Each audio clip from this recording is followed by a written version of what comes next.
Olá, eu sou Michel Alcoforado, antropólogo, e tô aqui pra gente começar mais um Causcast. Você sabe que esse é o podcast do Grupo Consumoteca e a cada 15 dias a gente volta pra fritar o cabeção com ideias que têm perturbado a nossa cabeça. Faço isso muito bem acompanhado das duas pessoas mais inteligentes que conheço, hein? Marina Roale, que é head de pesquisa lá no Grupo Consumoteca. Tá desde o episódio 1 aqui voltando, né? Voltei. And coming. Subiu o sarrafo aí pra sustentar essa apresentação. Agora já deu aqui até uma ansiedade. E você sabe bem que desde que a gente virou Causcast nessa nova etapa, Thaís Farage, pesquisadora e consultora do consumo feminino, entende tudo de comunidade. Se você tá com algum problema pra tentar entender esse público ou entender como é que conecta a sua marca com os seus consumidores, Thaís Farage é o nome. Feliz de ter você aqui, junto de nós. Muito feliz. Agora eu vou suar a camisa aqui pra mostrar inteligente. Não precisa, Pressão. não precisa. Sai assim. Porque tá encarnado em vocês. É natural. Gente, tô aqui pensando num negócio, né? Você sabe que geração Z ninguém aguenta mais, né? Nem eu. Olha que eu adoro, sou a defensora da geração. Geração milênio também ninguém aguenta mais, que é a geração que deu errado, né? É um lugar de fala pra falar. Eu tô desesperado pra pesquisar agora milênio. Porque eu quero estudar justamente esse fato, der errado. Mas E agora, o que fizeram? Tem um negócio agora, depois a gente fala disso, mas tem um negócio agora que estão dizendo que os milênios são a geração inadequada. Teoria da classe inadequada. Um tipo de gente que foi treinada pra dar muito certo na vida, papai e mamãe deram certo antes, baby boomer, botaram todo o dinheiro pra esse povo dar certo. Só que quando eles estavam lá pra dar certo, o mundo acabou. Então, o mundo do trabalho foi precarizado, o mundo do consumo também. E eles estão lá assim, gente, venderam pra gente que a gente tinha que estudar, que dava certo. Estudamos tanto, deu em quê? Em nada. Pronto, né? Sobrou pra gente. Mudamos o mundo. Eu falo pro milênio, eu sempre dou um discurso motivacional pra minha classe, nós todos aqui somos milênio. Que a gente fez coisa pra caramba. Tem que dar aquele levante, assim, né? Mudamos o mundo, mas não foi do jeitinho que a gente esperava. Que você tá falando de dar milênio, que eu já vou roubar a tua fala aqui, mas que tá a ver com o nosso estudo e o assunto de hoje, que já tá no ar. A Adultopia. Vou fazer jabá aqui. Faz o jabá. Pode fazer Conta aí da Adultopia. A Adultopia é o nosso novo estudo lab, que é o que a gente chama aí desses estudos que a gente faz pra compartilhar com o mundo, falar o que a gente tá afim de falar. Às vezes ninguém paga a gente pra falar, então a gente vai lá e fala mesmo assim. E a gente já falou um pouquinho dele ano passado, mas agora a gente tem um estudo aí completo pra quem quiser ver. Mas a verdade é que esquece isso de que todo mundo quer ser jovenzinho, que todo mundo quer voltar a ser adolescente. A gente quer ser adulto.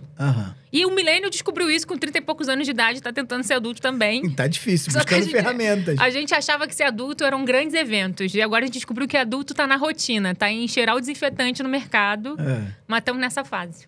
E descobriu o preço do iogurte. Isso. Mas o milênio não é o que gosta de, sei lá, de jogar Lego? Gosta também. Então, mas a crise do millennial, e aí já antecipando que nem é aqui, é porque ele tem a síndrome do impostor da vida adulta. Ele acha que não é adulto porque ele joga Lego, porque ele joga videogame, porque ele ainda é fã do Harry Potter e vai no filme lá com a roupa. Só que ele é adulto pra caramba. Por que ele não pode ser adulto porque ele joga Lego? Se ele paga boleto, se ele cuida de filho e se ele cuida da casa. Tô desesperado. Eu acho que a minha próxima pesquisa vai ser em torno disso. Porque eu tô preocupado com um negócio. Tem um conceito também francês de um povo que tá estudando, o povo transclasse. O que é transclasse? Não é quem é o novo rico, é quem é o novo pobre. E o mundo vai ter um pobre emergente? O mundo vai ter mais novos pobres do que novos ricos, pelo que você avizinha. E aí tem um corte geracional importantíssimo. Vários teóricos pensando nisso. Eu acho que isso é uma oportunidade também pra gente trazer aqui o tema da geração, né? Que tem sido agora debatido, questionado à beça. O pessoal tá dizendo que geração não presta mais pra nada. Geração não serve pra muita coisa. E geração não serve pra tudo, né? Mas serve pra um bocado de coisa. A gente não pode esquecer que geração nada mais é do que uma unidade analítica. É uma maneira como os pesquisadores, quando vão dar conta da realidade, vão lá, olham pra aquele negocinho a partir de uma lente. Então, toda vez que você tem uma transformação ao longo do tempo, o recorte geracional interessa.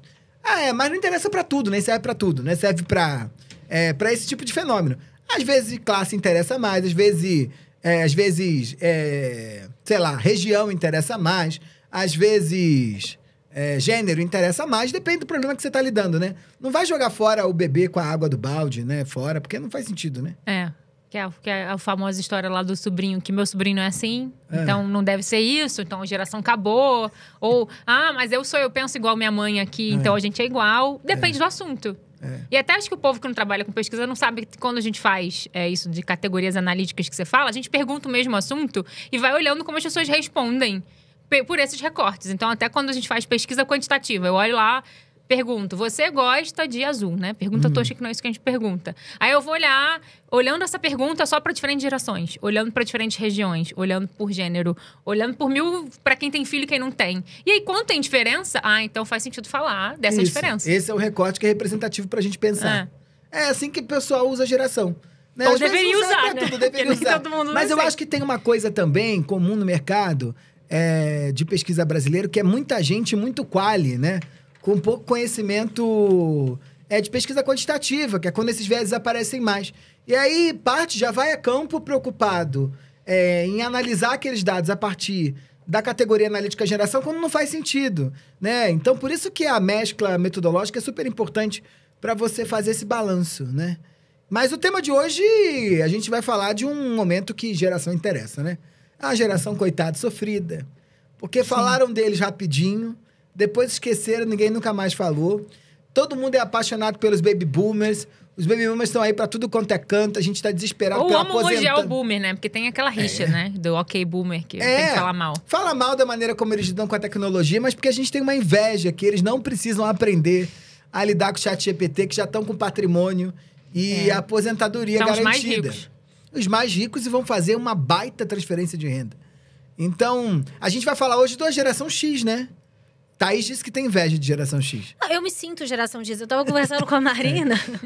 Aquela, né? Acredito na geração, geração é importante, ela mas é eu mesma... Mas é que você é Xennial. Eu sou Xennial, total. O que é Xennial, gente? Conta aí. Marina vai dizer. É quando você... É porque é isso, a gente defende geração, mas geração não é um chip, né? Não é porque sempre tem aqueles marcos que as pessoas perguntam, geração Z nasceu em que ano, né? A partir de 95. Não quer dizer que 1 de janeiro do ano você vem com um chip decodificado, né, gente? Por favor.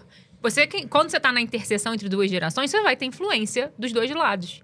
E Thaís tá nessa fronteira do X pro millennial. Então, acho que ela ainda se identifica ali um pouquinho com os dois. Então, pode ser que você também se descubra hoje um Xennial. Eu sou... porque o millennial tem essa coisa da crise existencial, né? Eu não tenho muito isso, assim. Eu tô achando bom envelhecer. E mesmo, assim, por exemplo, de referência de quais mulheres eu olho, quais mulheres me inspiram, eu olho muito pra X mesmo. E você não tem medo de ficar desconectada? Eu não, eu sou muito conectada. E você acha que isso vai continuar independente da passagem do tempo? Eu vou falar um negócio. Eu acredito que ter filho ajuda muito, sabia? Porque... eu acho que não vai dar pra mim. Eu acho que eu vou ficar mas você pode frequentar os meus. Porque é o tempo inteiro um contato muito forte com outra juventude, né? Assim, com outra geração. Então, sei lá, por exemplo, meu filho mais velho, que tem 10 anos...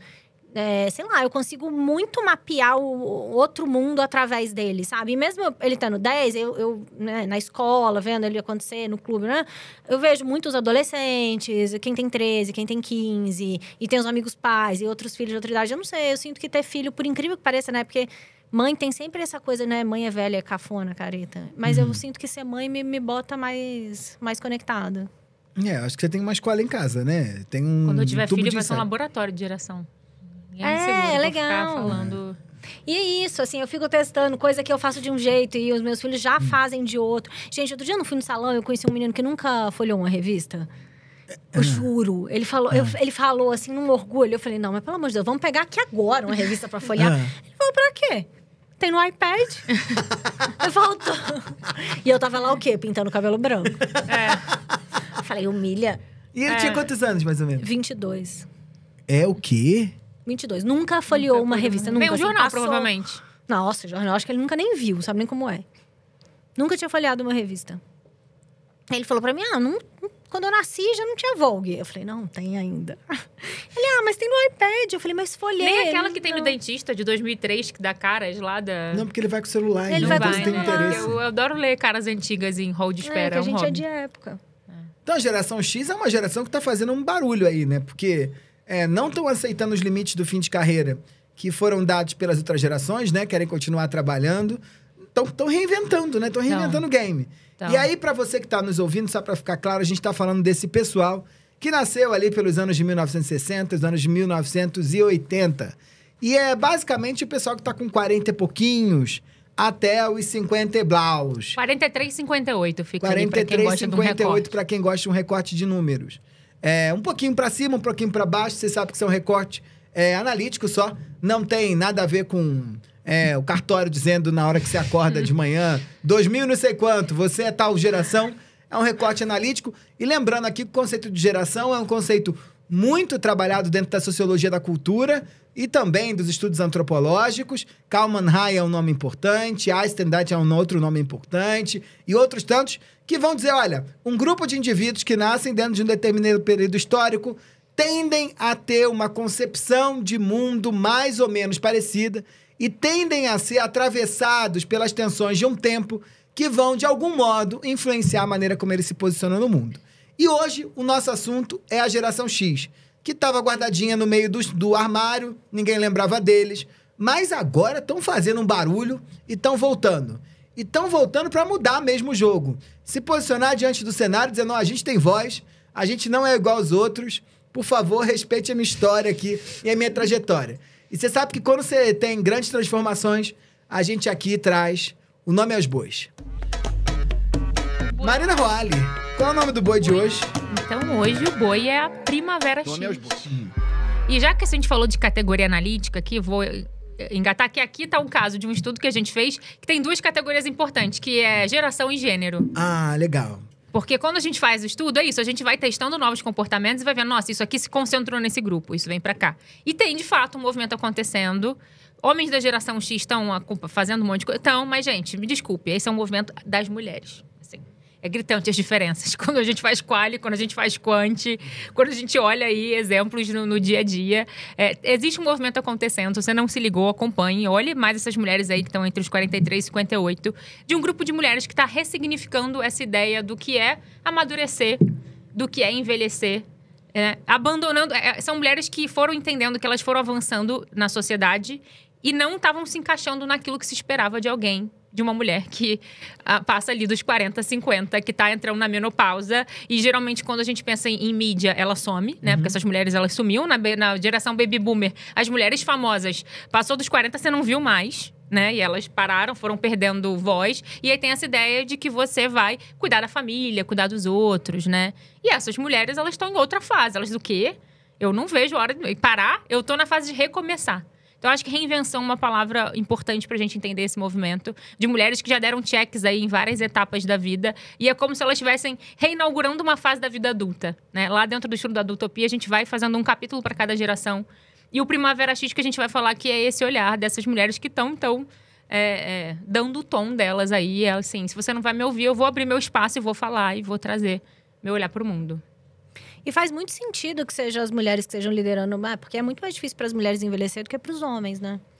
Então, a gente teve, né, na história, assim, por exemplo, de novela no Brasil, que eu acho, né, bastante importante da nossa cultura, muito galã de cabelo branco. E não teve, né? Agora que a gente tá vendo mulheres 50 a mais continuarem sendo vistas como mulheres bonitas, né? Interessantes. Mas eu acho que tinha um aspecto também interessante do que era o papel da mulher na sociedade brasileira, né? Sim. Que estava muito atrelado à sexualidade e à sensualidade, no espaço público, obviamente, né? E aí, numa medida que elas envelheciam, elas perdiam, com muitas aspas aqui, essa potência e Capital acabavam erótico. apagadas, né? Sim. O que eu acho que agora, ainda bem, há um movimento muito forte para tentar derrubar isso, essa conexão direta. Então, os homens não, né? Apesar de broxas... Pós-Viagra, não. Pós-Viagra, não. Homem é vinho, né? Continuavam A lá. famosa história de que homem é como vinho, melhora com o tempo, né? E a mulher que lute. A mulher vira conservada, igual palmito. Tem essa... Puta merda. Conservada é uma Como, palavra na real, péssima. o homem não tem como melhorar, né? Então... E é muito engraçado, porque essa geração, a Primavera X, essas mulheres estão também educando a sociedade, né? Aham. São elas que estão falando de menopausa, são elas que estão falando pra gente que não é pra falar pra mulher que ela tá bem pra determinada idade, que isso não dá mais. É essa geração que puxou a conversa de etarismo. Então, é também uma geração que resolveu né, puxar uma conversa nova, fazer uma tensão mesmo. Ô, Mari, nesse processo todo de transformação, tem 3 pontos, né? Que são importantes nessa mudança. Quais são? Tem uma relação direta com o tempo aqui, né? É uma mulher, quando a gente vai entender essa linha narrativa da vida dela. E aí, a gente tá trazendo pontos justamente que é onde ela se diferencia de outras gerações, pra gente entender, por que faz sentido falar dessa geração aqui. Primeiro que essa mulher tem um olhar gentil pro próprio passado. Isso é difícil nas outras, vamos falar. Ela tá num momento de desfrutar a liberdade do presente. E ela tem um olhar de perspectiva ali pro futuro, assim. Ela tem um bom olhar pro futuro. Ela consegue imaginar um futuro melhor do que... tem esse planejamento, sabe? Não tá nesse desespero do, meu Deus, envelhecimento, sabe? Então, acho que isso é bem interessante pra gente pensar. E eu acho que o que a Thaís falou, que dessas mulheres estarem educando a sociedade...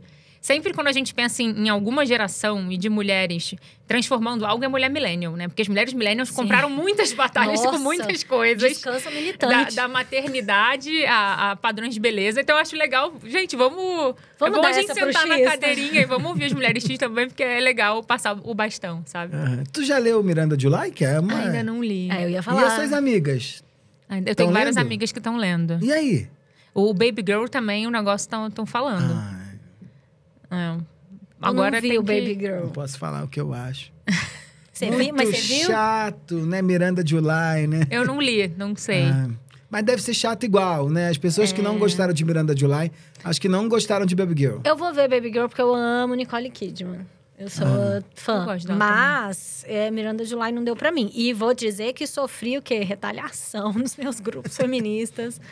Eu não achei legal. Eu não sei, eu acho que tem um aspecto de gênero forte. E que Tem. interessante que você traz aqui, que essa primavera tá diretamente conectada, para além só da questão geracional, também do viés de gênero, né? Ou da Sim. unidade de gênero, né? Sim, e aí eu acho que por isso que vale a gente trazer essa questão do olhar gentil pro passado. Porque eu acho que enquanto a gente fala de... Z, apesar de não ter vivido muito, eles acham que viveram. Então, eles também trazem já muitos arrependimentos.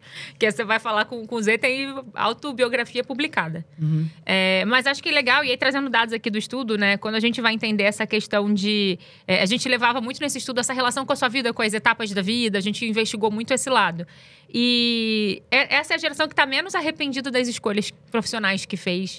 Ou de outras escolhas que fez de vida. Mesmo Gente, já que tenha ganharam errado. ponto à beça, né? Mas elas entendem que o erro foi necessário pra ser, sabe, tá onde chegou. Então elas têm um olhar gentil nesse sentido, cara, assim, sabe, viveu o que tinha que viver, sabe? Não dá pra ficar, se eu tivesse escolhido aquilo daquele jeito. Se eu tivesse tido filho, se eu tivesse não tido filho, se eu tivesse casado, se eu não tivesse separado, se eu... Pra você ver, ó, só 25%, né? Que dá 1 em cada 4 mulheres da geração Estão arrependidas com as estão questões profissionais. Quando E vai se pra vai Z pro e Millennial, vai e pra aí? 40%. Então sobe... Sabia tudo que os mais milênios alto. estavam chateados. Os milênios estão tudo arrependidos. Eles queriam voltar pra adolescência e reviver tudo de novo, porque acham que assim vai deixar de errar. Só E que como vai é que errar o Z outra olha pro coisa. passado? Olha, o Z, ele tem uma coisa de olhar pro passado muito a partir dos seus traumas. Porque Z adora falar de trauma. Talvez para alguém mais velho ache isso bobo, mas você vai lá, eles contam até no TikTok, eles vão contar muito, porque o mundo da terapia e da psicologia ficou muito mais pop, né, quando eles entram na vida adulta, então eles vão trazer muito isso para jogo. O Y, né, que também é um millennial, ele vai trazer essa coisa da culpa e do... ele olha pro passado e ele vê que ele idealizou muito. Porque ele achou na adolescência que o mundo ia ser um lugar melhor, com propósito. Que ele ia fazer um trabalho que ia transformar o mundo. Então ele olha pra agora e fala, meu Deus, assim, me iludi. Então ele tá fazendo as pazes ali com isso, né? E as mulheres baby boomers, embora elas estejam felizes ali felizes com as suas escolhas, são mulheres que têm um pouco um saudosismo do que não viveram. Que agora, olhando outras gerações, né? Olhando outros modelos de ser mulher, fala, caramba, a maioria, né? Porque sempre tem o ponto fora da curva. Eu vivi pra cuidar da família, cuidar do outro, ou não vivi um sonho que eu queria. Então, a gente vê agora também, nas mulheres baby boomers, muitas começando a viajar, começando um relacionamento, começando um novo hobby. Mas não nessa pegada da geração X que ainda quer realizar, que quer trabalhar. O boomer quer mais descansar. A mulher X não, ela ainda quer... sabe? Botar opinião no mundo. Ela tá pronta para começar um projeto, sabe? Então, acho que tem essa questão ali que é importante. E aí, quando a gente olha as áreas da vida que essa mulher X está mais satisfeita, é relacionamento familiar. Aí não, gente. Tá Porque- difícil de acreditar. É isso mesmo? Porque quando a gente faz tudo no Brasil, tudo relacionamento familiar ainda vem forte. Mas amizade, relacionamento amoroso, tá todo mundo mal. Isso cai pra todo mundo. E elas estão sabendo lidar com o fato de que as mulheres, em algum momento das vidas, são engolidas pelo cuidado com os filhos e com o cuidado dos pais, né? Porque... Ela fica no sanduíche que a gente fala. Geração sanduíche, né? Você tem esse negócio, né? Porque seus pais envelheceram, ninguém morre mais. E seus filhos não saem de casa, né? Não crescem. E aí você fica imprensado nesse jogo, né? 75% dessa geração se diz responsável de alguma forma por alguém da família, né? Seja filho. E aí também seus pais, a geração dos seus pais tá batendo recorde de longevidade. A pessoa tá feliz, mas não tava preparada para virar o famoso virei mãe da minha mãe, virei pai do meu pai. E tem que ter um cuidado de ver como essa geração tá envelhecendo. Porque embora eles estejam bem de cabeça, o corpo já não funciona igual. Então tem que ter aquele cuidado ali. Thaís não tem medo desse overcuidado, não? Que cabe às mulheres, né? Nessa sociedade que a gente inventou? Gente, eu... Não. Não. Não, ó, eu não tenho mais mãe, né? Minha mãe morreu, eu era criança.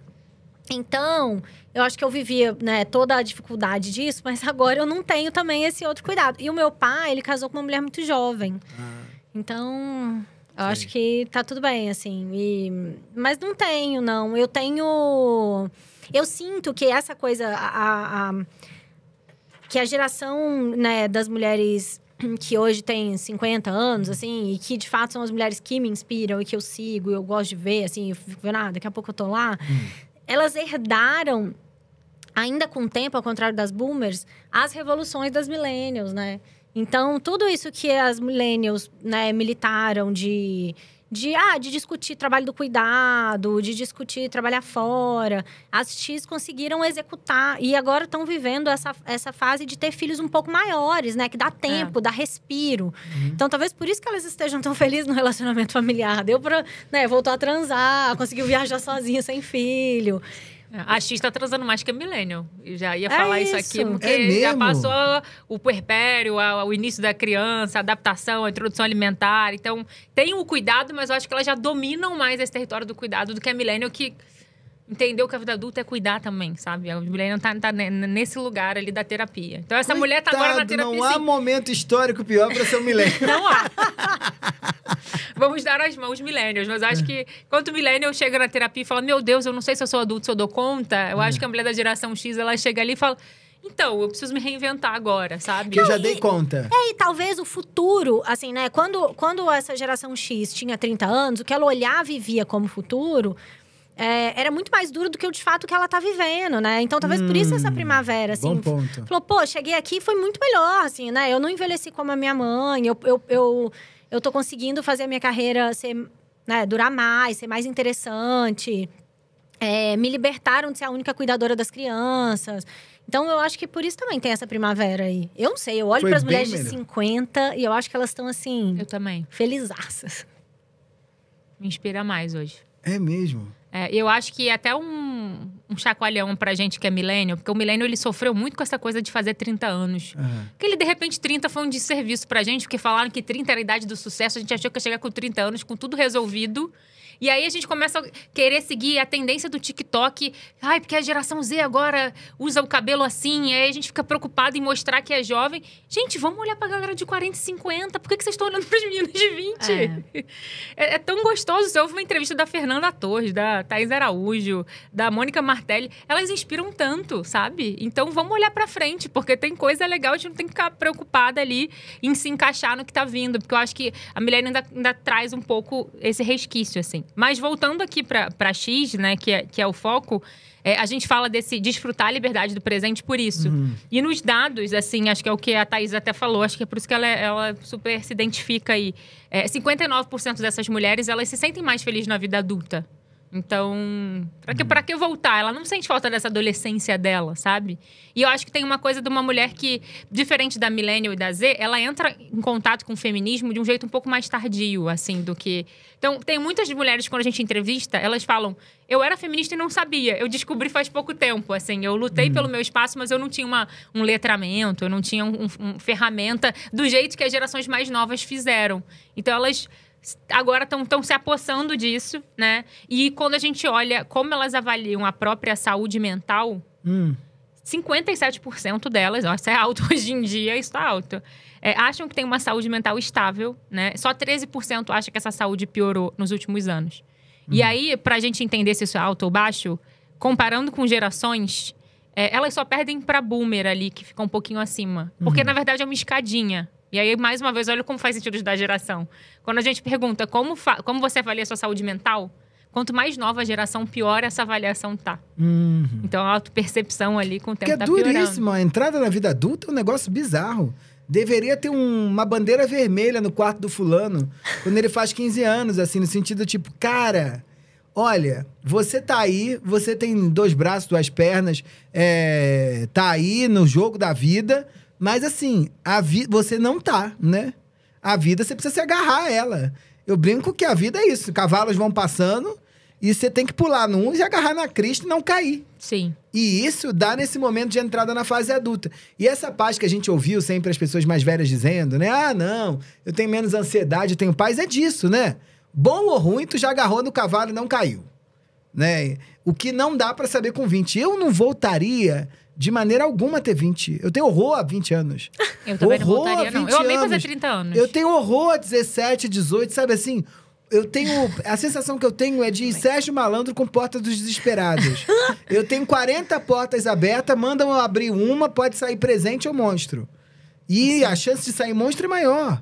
Eu tenho horror. Hoje é péssimo, no sentido de que eu acho que essas pessoas da geração X devem ter ideia disso, né? Porque eu tenho coisas a perder, que é o inferno. É muito bom você ter a liberdade dos 20, mas isso tem uma carga de estresse e ansiedade absurda.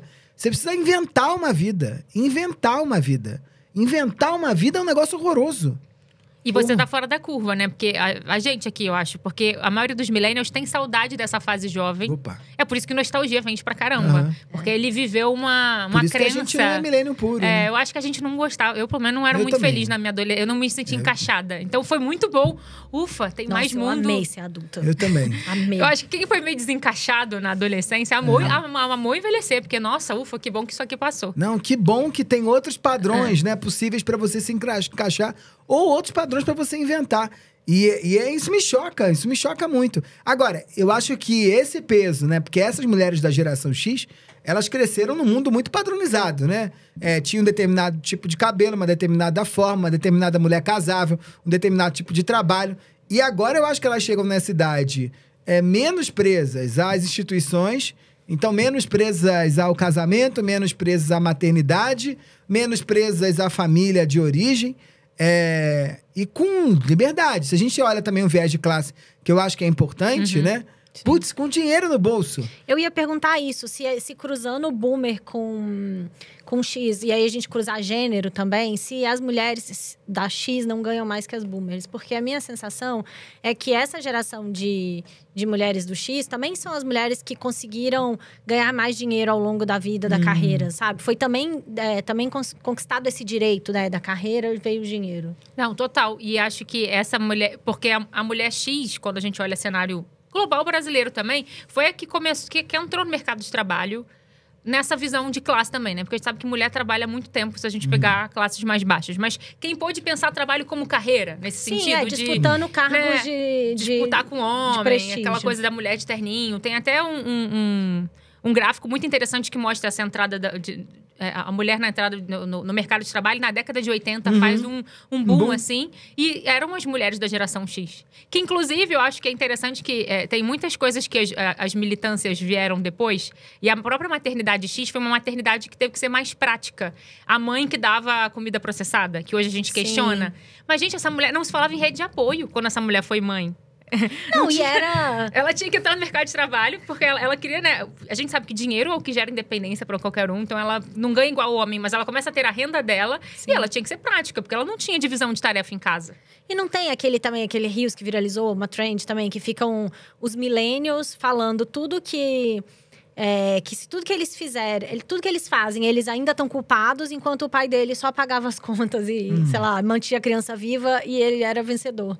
Enquanto o millennial fica lá, educação positiva, e come orgânico, e não sei o quê, e nunca é suficiente. Mas eles também não tinham ajuda e não estavam desconstruindo ainda todo esse machismo, Então, mas né? não tinha essa expectativa, né? Não tinha. Não tinha. Eles davam miojo sem culpa. É isso, porque também tem essa paternidade millennial de que nada é suficiente, né? Essa insuficiência, assim. Então, você estuda o colégio tem que ser o mais inovador possível, ao mesmo tempo humano e ao mesmo tempo desenvolver todas as habilidades para os futuros trabalhos que nunca saberemos quais são os futuros trabalhos. E você, como mãe, tem que amamentar até ter 2 anos, e amamentação exclusiva, e tem que ter parto natural, e tem que, sabe assim? É uma lista que é impossível uma lista de tem que, né? E sinto que com as mulheres do X talvez tenha sido menos, e é isso, né? E agora estão mais livres do que nunca, A né? expectativa, gente, é que elas acabassem. E elas ganharam mó vidão agora. Podem fazer o que elas quiserem. Eu acho que, sobretudo profissionalmente, sexualmente, dentro da conquista do espaço público, né? Acho que essa primavera vem daí. E aí surge essa coisa de achar que o auge é agora. E eu acho muito interessante, porque eu tenho várias amigas dentro dessa geração. E uma delas é uma jornalista famosa, com um vulto no cenário nacional. E ela fala pra mim, Michel, meu auge é agora. E ela é tomada por um entusiasmo de achar que, tipo, cara, nunca vivi momento tão bom como esse, profissionalmente, sexualmente, no casamento, nas minhas relações. Nunca me senti desejando tanto e sendo tão desejada. Dentro desse ambiente todo, né? Que é disso, meu auge é agora, né? É por isso que eu acho que a gente, como millennial, tem que ouvir essas mulheres, porque eu acho que a millennial botou, né? A millennial, né? Todo mundo, toda a sociedade. Não é culpa. Não pega mais essa culpa, galera. Porque a gente é capaz de levar ali. Ai, meu Deus, eu botei essa expectativa. Culpa minha. Mas a gente acreditou que tinha um prazo de validade para chegar no auge. Ou que todo mundo tinha que chegar no auge junto. E eu acho que essas mulheres da geração X, elas vêm alguns anos à frente ali e falam... Galera... O auge ainda vem. Calma aí. Sabe? Meu auge é agora. E cada um tem ali o seu tempo, né? Tem uma entrevista da Mônica Martelli que ela fala muito isso. Nossa, o meu sucesso... eu senti que eu cheguei no meu sucesso profissional já com 40 anos. Eu tive filha já depois de minha idade, todo mundo tinha. Sabe? Você vai entendendo. E ela fala um pouco assim... ela tem uma entrevista que ela fala dessa liberdade que... Até os 30, 40, tem muitos checks que você tem que dar. E ficam, e agora? Casou? E agora teve filho? E agora teve aquilo? E ela fala, agora ninguém tem o que me perguntar mais, sabe? Então, sou eu que escolho. Porque eu já dei o check. Já casei, já separei, já fiz isso. Então, liberdade, né? E sabe outro dado que eu tava lendo esses dias? Que as mulheres são muito mais assediadas até os 30, né? Então, também, ficar velha tem esse lugar de deixar de ser assediado, gente. Bom demais, né? Porque, de alguma maneira, essa mentalidade do assédio, do poder, ele é muito mais fácil de ser exercido em mulheres mais novas, né? Inclusive, numa cultura que valoriza, né, as mulheres serem jovenzinhas, né? Meio problemático, inclusive. Bastante. E aí, a gente entra no terceiro ponto, que é o medo do futuro, né? Não tem medo do futuro. Como Thaís colocou, se você olha o futuro da geração anterior... De algum modo, essas mulheres estão inventando um futuro diferente. Então, o Pinterest mostrou essa tendência aí, né, da Goddess Core. Porque tem, de fato, um problema aí que é... A indústria faz muito produto para jovem e muito produto pensando nas pessoas, né, julgando as pessoas como velhas, né? Então, pensando assim, depois de determinada idade ficou velho, então vamos fazer produto para velho. Mas tem aí uma geração que tem dinheiro, né? Assim, tá num momento da vida que o dinheiro começa a sobrar um pouco, de maneira geral, né? E que não tem muito o que comprar, assim. Então, tem um buraco aí que precisa, de fato, ser atendido. E, sei lá, por exemplo, se a gente fala de moda, né? É uma moda que vem muito para jovem, com definição, né? Cada um usa o que quiser, não tem idade, mas né, com coisa mais pelada, com elementos de cultura jovem. E depois uma coisa muito senhoril. E ela não se identifica também. Não se identifica. E pensar que essa mulher, né, de geração X também é uma geração que tá fazendo muito exercício, que tá comendo bem. Ainda mais se a gente faz um recorte, né, de dinheiro, né? Que mulheres que ganham bem... Imagina, é uma geração que está investindo muito em wellness. que é a palavra do momento. E a gente viu aqui que só né? Mas é baixo. Só 5% das mulheres dessa geração se sentem velhas para a sua idade. A maioria se sente ou jovem ou ali de acordo com a sua idade. Na idade. E eu acho isso legal porque a gente está num momento de debate que a gente fala muito dessa indústria do rejuvenescimento. A gente nunca teve acesso a tantas ferramentas. E eu acho que a gente não está falando aqui que essa mulher ela vai deixar de fazer um botox. né? Porque isso é ferramenta. Mas não é o Botox pra eu parecer uma garotinha, sabe? É pra eu continuar adulta, porque é cruel também. Não quer dizer que ela não saiba, né, dos preconceitos de idade ali. Ela tá lutando com isso, mas é pra ela se sentir relevante ainda, sabe? Se sentir no jogo, né? É não ser excluída dos ambientes públicos, né? Que é muito fácil, né? Quando a gente fala de mulher, é muito rápido expulsar as mulheres das conversas públicas, né? Do mercado de trabalho, enfiar a mulher dentro de casa de novo. Então, eu também acredito que tem essas ferramentas também entram nesse lugar. Inclusive, quando a gente fala de atrizes, né? Assim, pra não virar também só faz personagem de avó. Eu vi a Ingrid Guimarães falando isso, que ela se nega. Determinados personagens ela se nega. E que ela começou a precisar escrever as peças que ela quer fazer, os filmes que ela quer fazer, porque não tinham os personagens para ela. Então, acho que também entra nessa tendência aí do Pinterest, né? Quando a gente fala de produto, também é produto cultural. A gente estava conversando, você que é fã da Nicole Kidman, que tem aí o movimento dos diretores de Hollywood pedindo para as atrizes parar de usar Botox, porque elas estão perdendo expressão. E aí usam a Nicole Kidman, como que ela exemplo. só faz a esposa rica. Mas também, gente, o medo, né? Se não fizer, qual o papel que te dão? Então... gostoso, né? Se você é um homem que fica atrás da câmera, que ninguém te apedreja o dia inteiro de ser bonito ou feio, e aí palpitar na beleza do outro. Eu entendo a discussão. Acho que essa discussão de história da beleza é sempre importante ter, mas esse lugar de falar, né? O homem falar pra mulher o que ela vai botar na cara. Eu acho que até tem uma cena no Baby Girl que brinca com isso, com o excesso de botox da cara dela. E com a sensualidade dela ligada a isso. Que várias pessoas, vários críticos estão dizendo: foi pra personagem, foi pra ela ao mesmo tempo. Por conta dessa ideia de que Nicole não tem mais expressões, né?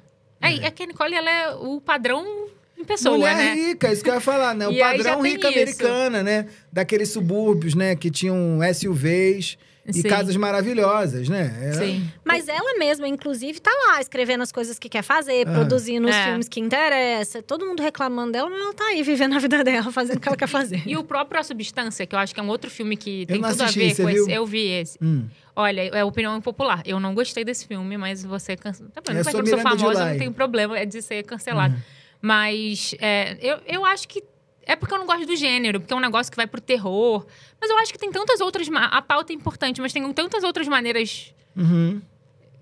De se falar de etarismo, que eu não achei genial nesse sentido. O filme é interessante pela fotografia, pela atuação, por tudo isso. Mas dizer que ele é genial para falar de etarismo e indústria da beleza, eu acho que não acrescentou nada de novo. Mas eu acho que quando a gente debate ali o que todo mundo sabe que não é spoiler, né? Que é lá a substância que te mantém jovem lá, que é a personagem da Demi Moore.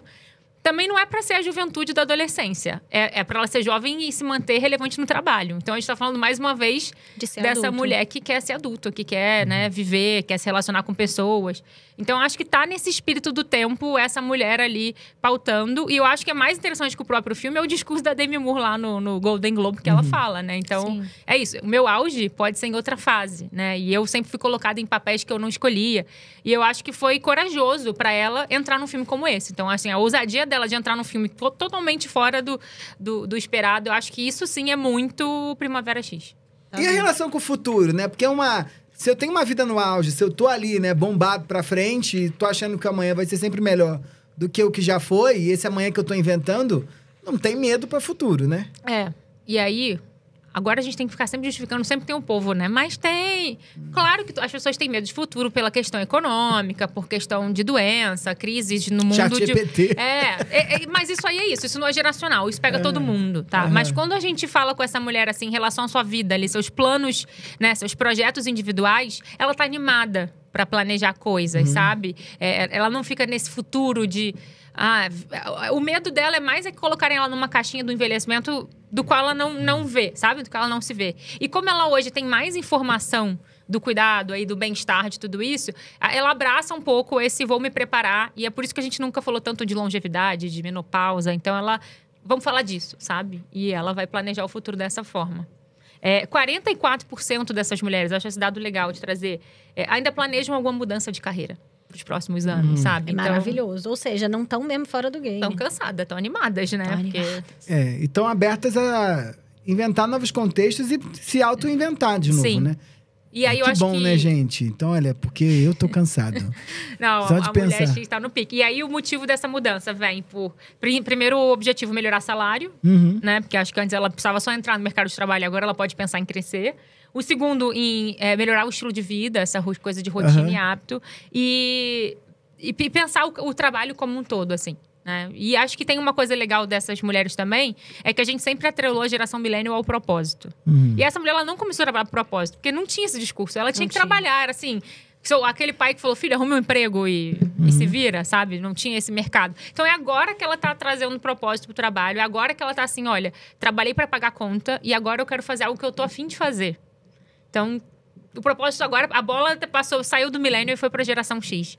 Quando a gente pergunta para essas mulheres o que você leva em conta no teu planejamento de futuro, é a geração que mais aponta propósito como uma opção. Então, acho que isso é interessante também. Então, mas isso é uma loucura, né? A pessoa tá no pique mesmo. Acho legal da gente falar da Oprah, É. que tá super encabeçando aí essa conversa de envelhecer publicamente.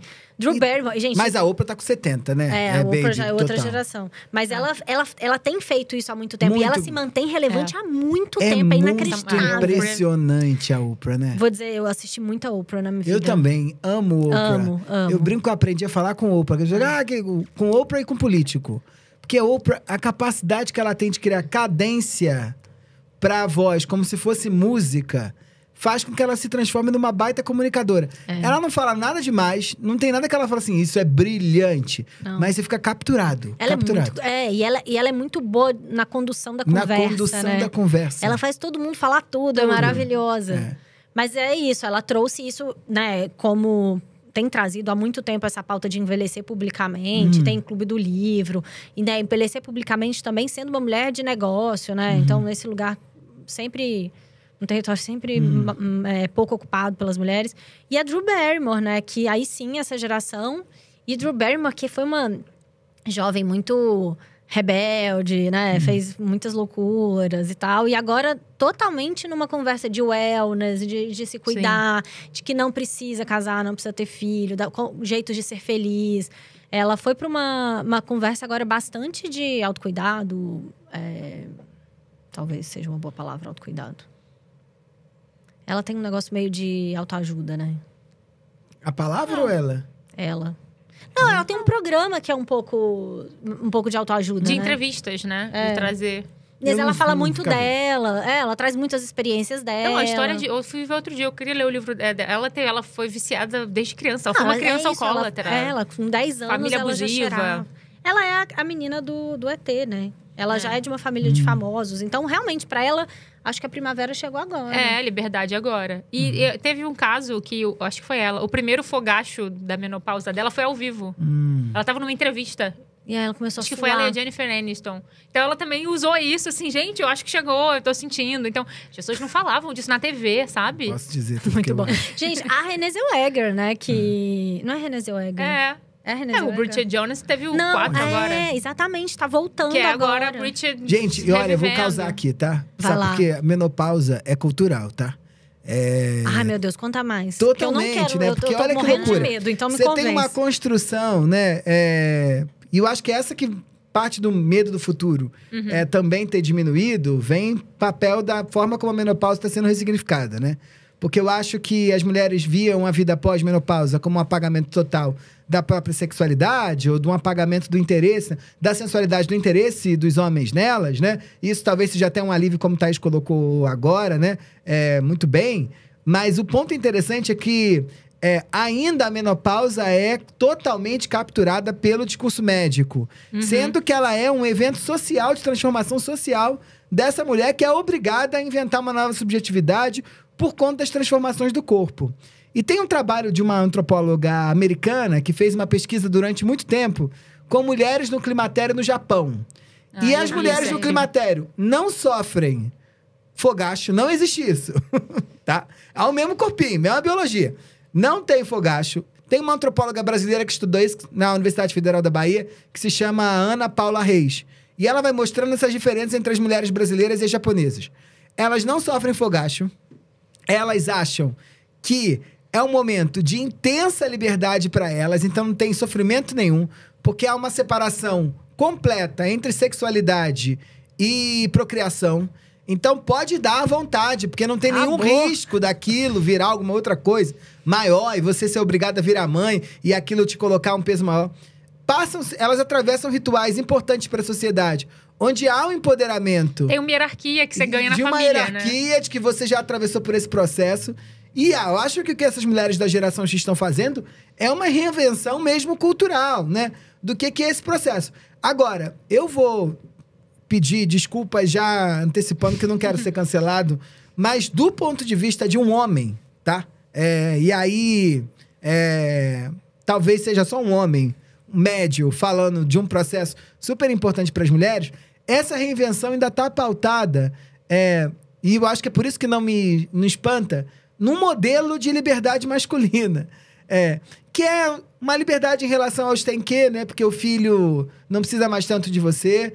Uma liberdade do tipo, eu tenho dinheiro agora como eu nunca tive, que me permite comprar ou fazer as minhas escolhas sem depender dos outros, seja do pai, seja do marido, seja do que a escola que eu tive que pagar pro filho que não me deixou fazer. Uma liberdade de uma vida próxima do que os homens já têm, né? E isso me parece muito interessante, né? Muito interessante. Mas é a geração que cresceu consumindo a liberdade só pela história masculina também, e eu né? acho no cinema, em tudo. Eu assim. acho que, de novo, não me cancelem, um homem, pipipi, babá, é isso mesmo. É um homem médio, pouco sofisticado, falando sobre um processo importante na vida das mulheres. Mas eu acho que vai haver um momento que vai ter a possibilidade de reinvenção de novas liberdades. Porque... Já tá arrumando problema para os millennials, tá vendo? Na cultura, né? Eu acho que a graça da cultura é isso. Quando a gente sai desse discurso naturalizador da biologia, meu fogacho, parei a última menstruação, minha vida mudou, menos hormônios, estrogênio, progesterona, blá, blá, blá, blá, blá. Quando a gente sai disso, a gente tem possibilidade de inventar uma nova possibilidade de liberdade, né? E eu acho que é isso que essas moças estão na mão, né? Acho gênio, porque não falava disso, né? Então acho que a novidade está em começar a falar sobre, né? E é por isso que eu acho que a Miranda July deu tão certo. Uhum. Porque, de algum jeito, ela autoriza... Não autoriza, né? Mas ela mostra, escancara, talvez, que as mulheres continuam sexualmente ativas e interessantes. E podem se masturbam. E se masturbam. E podem ter casos, e ter amantes, e se apaixonar de novo. Talvez... Por isso ressoe tão forte, né? Tem de fato, né? Assim, as mulheres cresceram sabendo que ia ter um prazo de validade, que iam acabar, principalmente sexualmente, né? Não tem nada pior, né? Hoje em dia não, mas durante muito tempo a pior coisa que eu podia falar pra mulher é que ela era velha. Eu acho que a grande revolução que a Miranda July traz no livro dela, tá? Que vai capturar as suas perimenopausas leitoras em torno de si, é a ideia de que ela sai de casa, de um casamento, com um filho, e ela entra dentro de um carro, para num motel e tem possibilidade de inventar uma vida que ela queira no dia. Acho que esse deslocamento geográfico para um lugar que é o lugar do instantâneo, que é o lugar do instável, que é o lugar do imprevisível, que é isso que um motel de beira de estrada é. Essa que é a grande maravilhosidade, né? Sim, foi sempre o homem que saiu, Isso é que é o jogo, né? E eu acho isso muito interessante. É isso. Não me pegou, mas entendo a liberdade. Porque parece que é só um deslocamento no espaço, mas é um deslocamento no espaço que recontextualiza essa mulher por completo, né? Que primeiro ela pode escolher como é que vai ser essa decoração desse quarto, sem levar em consideração... tem que botar televisão na sala porque o homem vê o jogo. Tem que botar tal piso, não pode botar tapete porque a criança vai rolar e ela é alérgica, né? Tem que botar um monte de coisa que ninguém valoriza. E ela valoriza e não pode ter. Então ela abre mão disso, aqui é meu lugar, ponto. Coisa que os homens têm em geral, né? O homem, sei lá, ele vai inventar o quarto dele de ferramenta, vai inventar o escritório dele, não entre aqui, vai inventar, sei lá, um espaço dentro da casa que é dele que ninguém pode ir. E as mulheres fazem isso. Eu acho que isso é muito libertador, por isso que a figura Miranda July traz essa liberdade. Acho que tem um aspecto importante que é a dinâmica do imprevisível. As vidas das mulheres, desde que elas nascem dentro dessa sociedade que a gente vive, é uma vida pautada por um conjunto de expectativas gigantescas, né? A mulher é tratada como um projeto. Sim. E um projeto que tem fases, né? Se pudesse botar uma gerente de projeto que entenda, sei lá, de Scrum, Kanban, sei lá, esse negócio, seria sucesso. Que é isso, né? E aí, quando você vai pro lugar do motel, que é o lugar mais imprevisível, mais desconectado do conjunto de relações que te aprisionam, acho que voa, né? Acho muito interessante mesmo. Vou ter que ler Miranda July, que vocês estão meio... Eu por vou fora desse adiantar aí assunto. pra vocês que li e não gostei, né? Até onde li. Mas eu acho que... Aí, não gosto da maneira como a Miranda July faz. Mas ela tem sua Acho importância. bobinho, acho o texto ruim, acho os diálogos fracos, acho... Parece uma coisa... 50 tons de cinza de uma performer cineasta cool, hipster de Los Angeles e com passagens em Nova York. Acho ruim o livro, acho a capa ruim. A capa é ruim. Acho... Eu vou ter que levar pra análise por que eu não gostei. Porque eu sou essa idade, eu sou essa mulher que tem filho. Eu não sei, eu vou ter que perguntar na análise. Eu não sei. Mas eu gosto do título, né? de 4 porque é bom. o de 4 é bom, né? Porque é óbvio que o de 4 fala... eu acho que ele é muito representativo, né? Acho que a Miranda é gênio. Eu gosto das ideias da Miranda e não gosto da forma como ela resolve. Mas acho que de 4 é bom, porque obviamente a gente pensa numa posição de 4, que é uma posição onde você tá disposto ao outro, né? Sim. Ou totalmente... Submissão, a palavra submissão...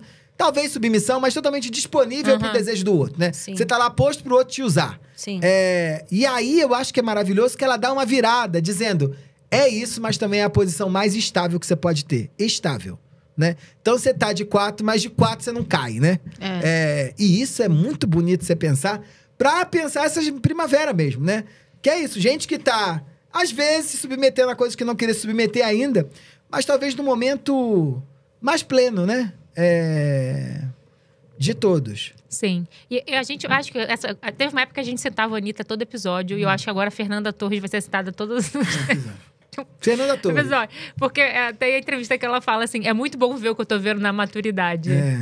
Sabe? Que acho que você não cria essa expectativa. É isso, assim, eu já sei o que esperar, sabe? É isso. Você sabe que tu tá sendo insensada, a Ariana Grande sei te que vai abraça, acabar, eu sei Nicole que- te manda o WhatsApp, mas você vai voltar pra cá e vai fazer um pastelão, que é o próximo filme, né? No Oscar não vai mudar a sua vida de maneira como alguém com 20 anos acredita, né? Você vai voltar pra cá e vai fazer uma série na Globo, né? Ou no Netflix melhorado. Não vai pra você mudar nada. Que ela tem até o livro que ela fala que ela se inspirou na história da mãe dela com o Oscar, que é A Glória e Seu Cortejo de Horrores, né? Que é isso, assim. Você vai do céu ao inferno porque ela sabe que isso é passageiro, então ela tá curtindo isso, sabe? E ela sabe que é um inferno tá na glória, né? Com muita sabedoria, né? Não, eu ia falar também que ela também... É isso, né? Ela viu a mãe dela, né? Ela também...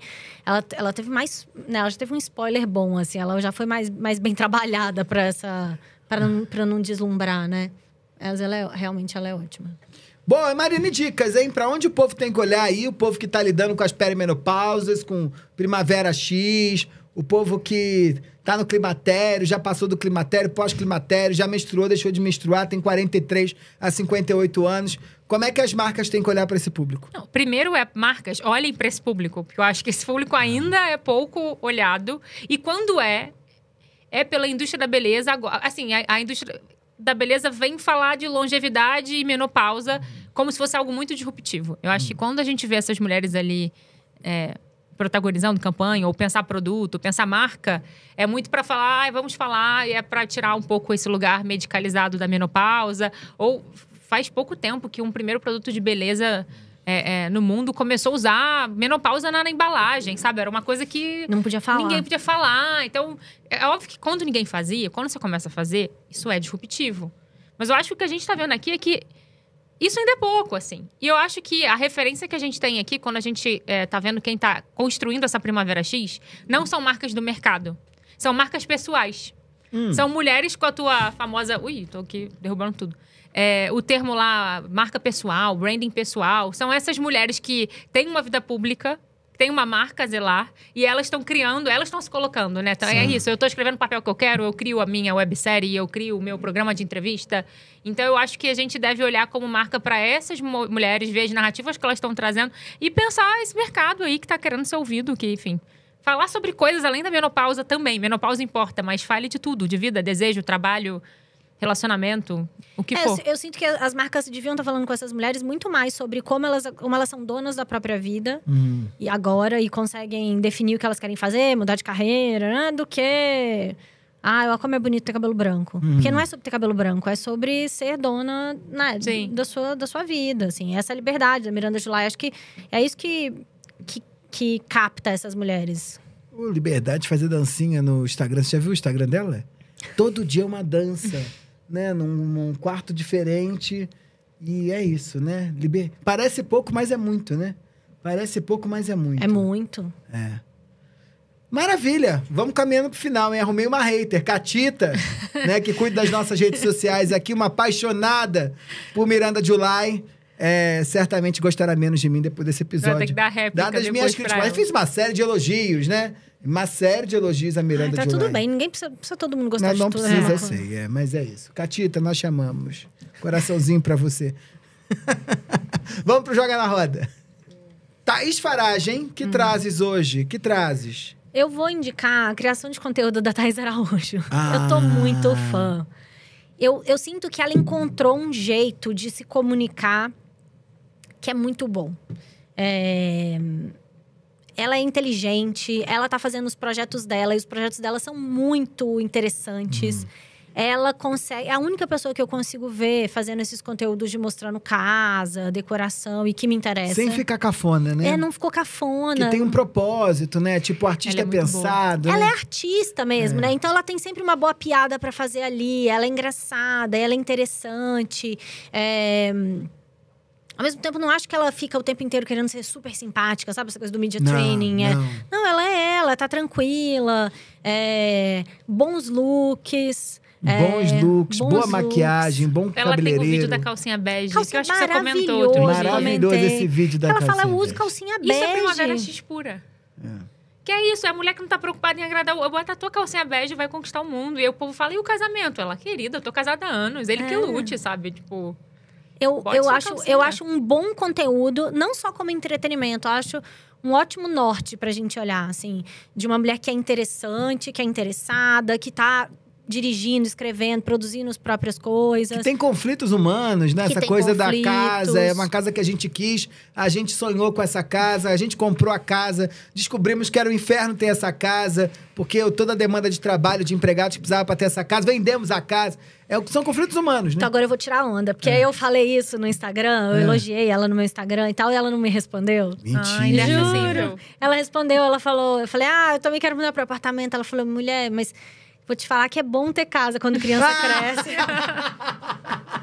Aí eu falei, ai, meu Deus. Mas enfim, acho ela, assim, uma pessoa para a qual as marcas deveriam estar olhando. E não só, né? Ela tá cheia de marca, fazendo um monte de publi. Mas não só isso, assim, como farol mesmo, sabe? Eu sinto que ela é um bom farol de Primavera X. Tem o podcast da Folha, que é só... É que eu sempre é um nome difícil. Tati Bernardi. Se elas não sabem, quem sabem. Não é isso? Se elas não sabem, quem sabe? Se ela não sabe, quem sabe. Que é só com essa proposta, que eu acho que só o fato de já ter um podcast com essa editoria... A Astrid faz também, mas ela já foca num público de 60. E são entrevistas deliciosas. Eu acho que é isso, assim. Se você... Principalmente para mulheres millennials que ficam preocupadas com a geração Z... eu acho que a da Fernanda Torres, ela super viralizou, mas ela tem uma com a Zezé Mota, que eu acho incrível. Maravilhosa da Zezé Mota. Então, escute esse podcast que ele é gostoso. Eu adoro. Como é que é o nome daquela cópia... Da cópia não, né? Do original americano? Getting Older With Me, não é? Getting Wiser. Get Wiser, né? É maravilhoso. Pra mim, o melhor é Não, com... é Wiser Than Me? Wiser Than Me, só isso, né? Pra mim, o maravilhoso é com a chilena Isabel Allende. E a gente falou muito desse episódio. Gente, é maravilhoso. Que gênia, né? Que gênia. Nunca ouvi, tem que ouvir agora. Ouça. Mas já chora, já vi que é de chorar. É isso. Olha, eu vou citar o livro que não pode falar, mas é o livro do momento, que eu não gostei, mas tem quem goste, mas eu acho que é interessante pro debate. De 4, Miranda July. Acho revelador do espírito do tempo. E eu acho que Miranda, se a gente olhar pra ela... eu acho que ela não é facilmente entendível dentro de nenhuma área. Mas eu acho que ela é uma boa antena do espírito do tempo. Então, se Miranda tá falando sobre isso, desse modo, vale a pena, gostando ou não, enfrentar. E ler De 4, com Miranda July, publicado pela... Não é Record, é uma irmã da Record, dessas do grupo da Record.